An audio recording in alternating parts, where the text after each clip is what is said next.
Thank you very much, Joel and Adrian, representing Switzerland here in EQuiP. And today we are going to have a little overview of the Swiss context in quality improvement and patient safety.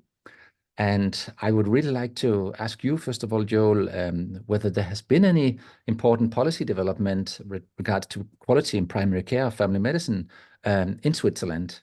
Yes, of course. So in the last few years, I think since 2021, 22, there has been quite an important change in the national law. In Switzerland, as you might know, healthcare is normally regulated on the cantonal level, but on the national level, we have the health insurance law for the basic benefit package, and there's a new law about quality of care.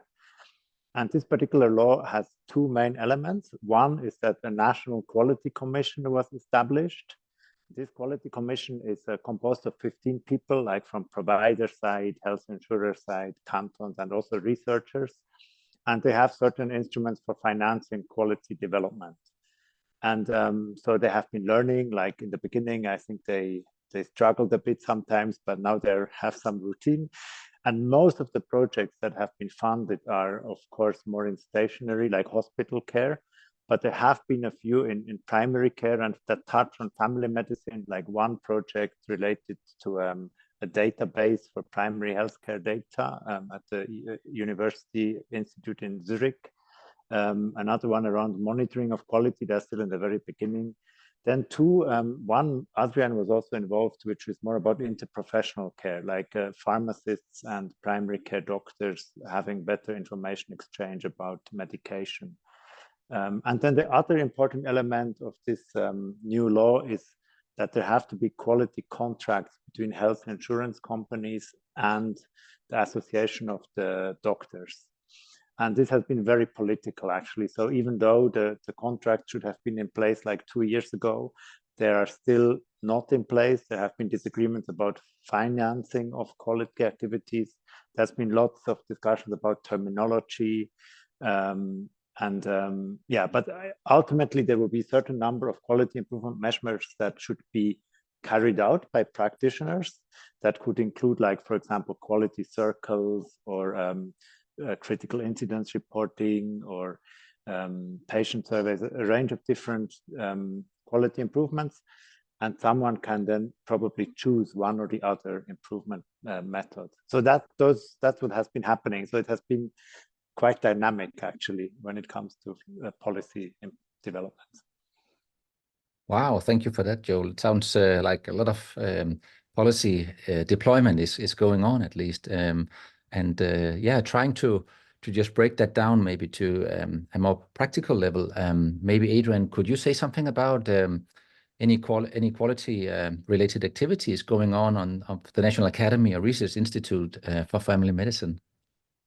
Yeah, we are working with different projects. On the one hand, we're working with a project in a region with the Federal Office of Public Health, and it's about multi-resistant bacteria that increase in Switzerland as well and lead to death and mutilation every year. And we started with a small project looking at what actually does cause prescriptions of antibiotics within primary care, because it's 80% of all antibiotics are prescribed within primary care. So we had a close look at that and saw that audit feedback and guidelines on themselves don't really work, but within the quality circles, then they start working. And then when we actually involve patients and use shared decision making, it works even better. So we started out with qualitative work to develop these tools, and now we're testing these tools using data from electronic medical records for the clinical parts and some clinical claims data from health insurance, comparing different groups. And now we see whether it really works. And in the second step, we would like to know why it works. So we plan on doing a realist analysis too. So that's one of the projects that covered only a small part of Switzerland. Now it's spreading to the eastern and western part of Switzerland, which is quite nice. In addition, we have some projects for chronically ill people. We started in 2017 with a cohort of diabetic patients and followed the clinical data as well as the healthcare costs. And these are evaluated by two institutions in Switzerland, at Zurich and in Bern. So now we try to figure out why they actually work, and then we have a look at this interprofessional work it's about task sharing, it's about task shifting. So we involve other professions than just primary care physicians. Then maybe what I can add, it's not actually a research institution, but the Professional Society for General and Internal Medicine. Both Adrian and I are part of the quality commission of that society. And they're currently, on the one hand, we're in the process of finishing what we call a white book, like sort of a book that is a bit similar to what I think Denmark has published a few years ago, which discusses different practical aspects of quality work. And then also we are working on a new strategy for the next 3 years, for which includes also primary care, GP care. And we have not yet gone very far, but it will look at different elements of quality according to Donna Bitian, like structure, processes, and especially also outcomes. And one element that also came out is the question of fear and uncertainty, or like health literacy to some extent, because I think there has been an observation that people seem to be seeing family doctors more quickly, especially young people. Like if things that might appear to be trivial, they see the doctor and it is related to uncertainty, and that will also be somehow addressed in the new strategy. Wow. Thank you, Adrian and Joel, for enlightening us here. And definitely the whole AMR agenda is a very, very hot topic also at European level. We have a Danish politician stepping into her term of office here in the EU, and this is exactly the whole case. And I actually discussed a little bit with her online that one thing is, of course, to develop guidelines, but the other part is how to implement them. And we talked about the whole problem with navigating uncertainty rather than, trying to just condense and synthesize knowledge. So yeah, I think it's great to hear your experiences from Switzerland about this. And also, you mentioned, Joel, here the intersection between various stakeholders. And I think this is also, in many countries, the reality that we are trying to not only let it be up to politicians to make change, but on the other hand, professionals maybe can't do it directly necessarily on their own. So, so any thoughts about this? Do you have any examples of any initiatives going on, let's say both in private sector or also with involvement of patients? You have talked a little bit about it. Any comments on that? I can start. So, well, yeah, in the private sector, one initiative that is currently going on is around having better access to data that is kept in the practice medical record systems. And we have very many different systems in Switzerland, like probably 50 or so, some of which have very few users. And the information exchange and interoperability has been a huge issue. So there's one initiative of a company that has started to map all the different data points from different systems. I think the 10 biggest systems to the FHIR standard, the HL7 standard, which will then allow them to actually access them with an API without the software developers themselves having to build new APIs. And it's quite an interesting and innovative business model, which I think will really make a difference, for example, to provide access to medication lists or diagnosis lists to telehealth providers. That's like sort of the first use case. Another one was that the organization I work with, EQuiP, which is a health accreditation provider. We are currently revising our standards for accreditation, and we are trying to do it in a really inclusive way, including different stakeholders, both from the practitioners, from the doctors' networks, as well as health insurance companies, for example, because within the managed care contracts, those accreditations play a certain role. Adrian, over to you. Yeah, thank you, Joe. Please. So, it's the same. Again, we do it at the very basic level. As I already told you, we are using the shared decision-making communication technique when we prescribe antibiotics, but we actually started introducing it within primary healthcare more often when we gave advice about CRC screening, colorectal carcinoma screening. Then we, as I said, we had the antibiotic project, but now we're doing, we're only involving all people who have more than 4 or 5 drugs and encourage them to talk to their pharmacists about this. And then we have a collaboration between pharmacists and PCPs and a way of communication that they can teach each other how to maybe reduce the amount of drugs or inform each other about possible interactions. And this is a project that goes on at the national level between medical networks and universities.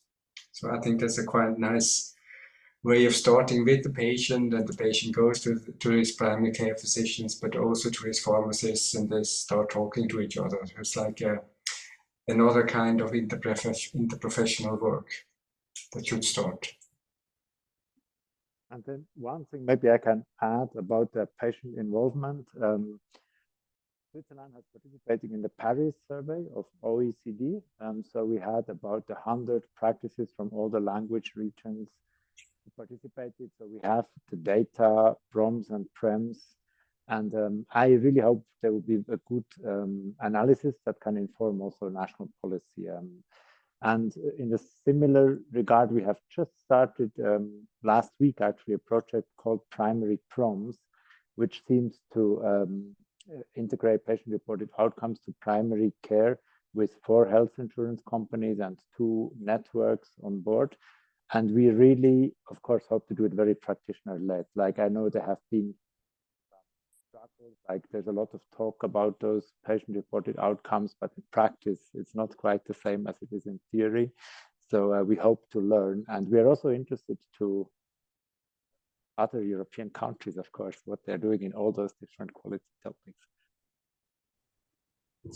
Thank you, Joel and Adrian, for sharing your insights and experiences. Yeah, and I also genuinely believe in you know, that's the whole for me at least academic discussion about, you know, patient public engagement or involvement in projects. Like, is it an approach? Is it a tool and a methodology? And probably it's both. But like there we really could use some great examples how to do it actually. And it sounds like you have something to share, and also with the Paris example, yeah, there has been some European level collaboration in this regard already, but definitely more could follow. But I think, you know, that part of having patients involved in research is of course evident, but on the other hand, having practitioners included, and something you talked about sharing the electronic healthcare records. We know, of course, that it could, let's say, actually increase quality, but maybe it's also, you know, that whole discussion about in which culture is it actually appropriate to share data and how to do it, because, you know, we had that discussion some years ago, you know, that which device to bring, but nowadays it's more like which data to bring actually. And you talked about the need for better data, etc. And that is, of course, a starting point, but I think that fundamental discussion as well, like who will then prioritize which data then is actually appropriate for driving quality and safety. But maybe this is up for another chapter and another talk.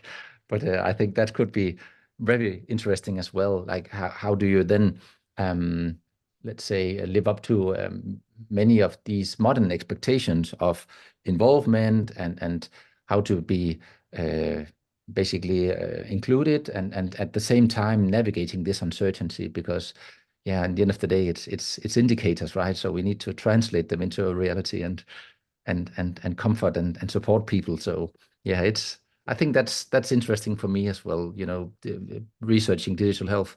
How do we how do we make proper use of this? But yeah, it sounds like you have something to share, at least from Switzerland, and hopefully we can learn from other countries too, and hopefully there are some mutual interests there. Okay, so do you have any other anecdotes or comments or things to point out?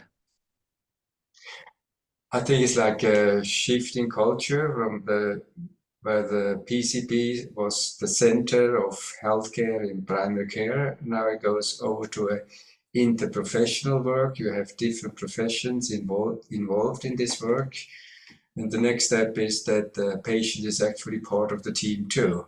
So it's not just healthcare workers, but it's actually the patient who should participate as an active member in this teamwork, because it's her need that should be covered, not healthcare professional needs.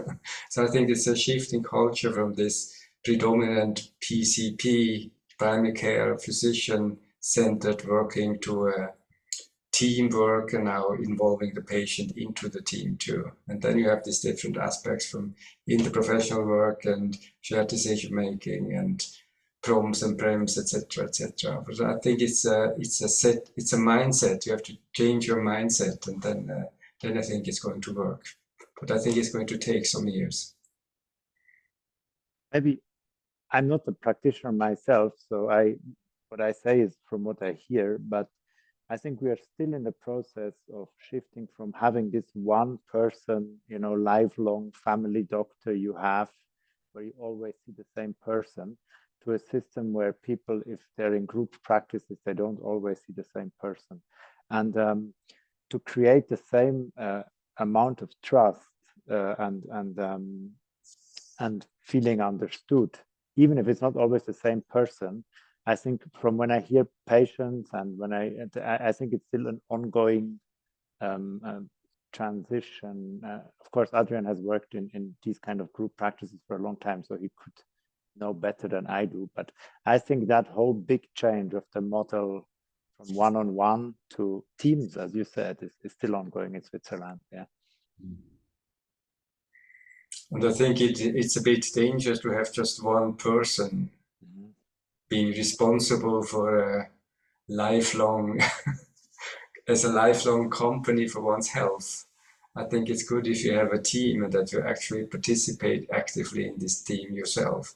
And I think that's something that has to change in the Swiss population too, that they don't go there and buy something like a piece of whatever. It's actually their lives they're treating or improving quality of life or whatever, but that means that they have to take actively part in the decisions, in the whole process as well. And that's my last anecdote, but in one meeting we had recently, that was a topic like the discussion was, how can the patient, framed a bit like, how can the patient be held responsible? Let me put it like this. But I made the point that I think we need to reframe a bit and say, how can we enable the patient to contribute? Because I think every patient wants to contribute and be part of that treatment. But it's not about saying it's your fault that you didn't take your medicine, but it's about allowing them to contribute as well as they can, because they want, I believe. Yeah, I think that's a beautiful way actually to finish this interview about the case in Switzerland at the moment. And I just want to thank you very much for sharing your inputs here and your honest opinion. So yeah, looking forward to catch up with some other countries' representatives to learn what's going on.